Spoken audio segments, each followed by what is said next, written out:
Oh no. Somebody tell the head gossiping ninja in charge, Whack 100, there's a new paperwork party. Somebody tell Whack 100 it's time to gather up his most elite gossipers. His most elite gossipers. It's time for him to gather up his most elite gossipers out of the Gossiping Ninjas of Clubhouse Association.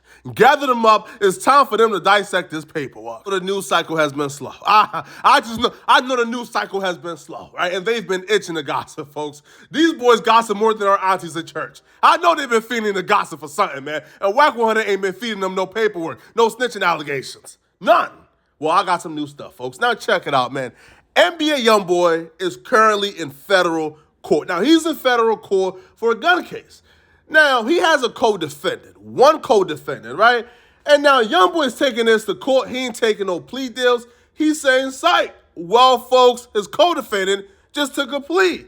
NBA YoungBoy update. In his Louisiana federal gun case, there was two defendants, him and another individual. Both of them were charged as being felons in possession of a firearm in violation of federal law. Now, the other individual, the co-defendant, he's entering into a plea agreement to plead guilty. He's admitting that he possessed a firearm on that day in violation of federal law. He's facing a maximum prison sentence of 10 years. What does this mean for YoungBoy? Well, one thing we know is the timing of the plea agreement. Apparently, this plea agreement was entered into in the beginning of February before the judge ruled in favor of YoungBoy, throwing out some of the evidence against him. It could have been that the prosecutors saw the writing on the wall, that their case against YoungBoy was falling apart, evidence was going to get thrown out. Let's go work on this co-defendant and see what information he can give us. Let's offer him a plea.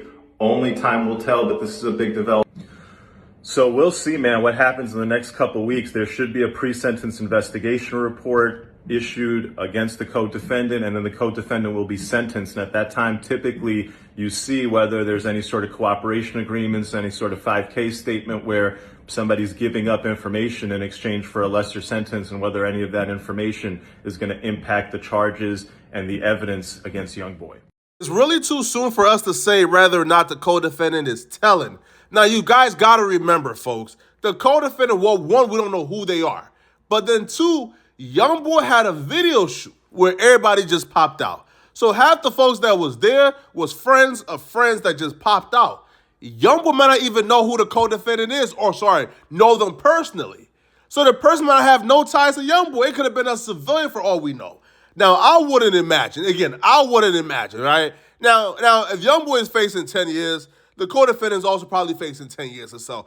He'll probably do about 5 or so, all right, if he didn't take the plea deal. Compare that to the football numbers that, let's say, YNW Melly is facing or that 6ix9ine was facing.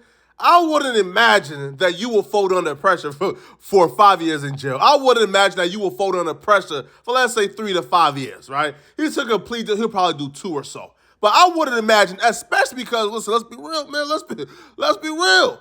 Pooh Shiesty already showed us, yo, they gonna grease some palms to make things shake. They gonna grease some palms to make something shake, bro. YoungBoy paid over $500,000 just to get out of jail. So I can only imagine, right, that if YoungBoy offered him, let's say, $1 million to hold it down, keep quiet, take all the charges, he would have probably done so. I wouldn't imagine, right, that you would betray a multimillionaire just not to do what, 3 to 5 years in prison? I don't think so, man. All right, so hopefully, he ain't go out the sad way, bro. Hopefully he took his consequences, right? He dealt with it, and he's not out here writing statements on YoungBoy, man. But it's your boy, Porter Flacco. Anywhere you go, anybody you know, somebody got to know me, so please like the video, sub to the channel. Also, don't forget, man, click that notification bell twice so you get notified when I drop 24/7. It's your boy, Porter Flacco. I'm out of here, folks. Peace.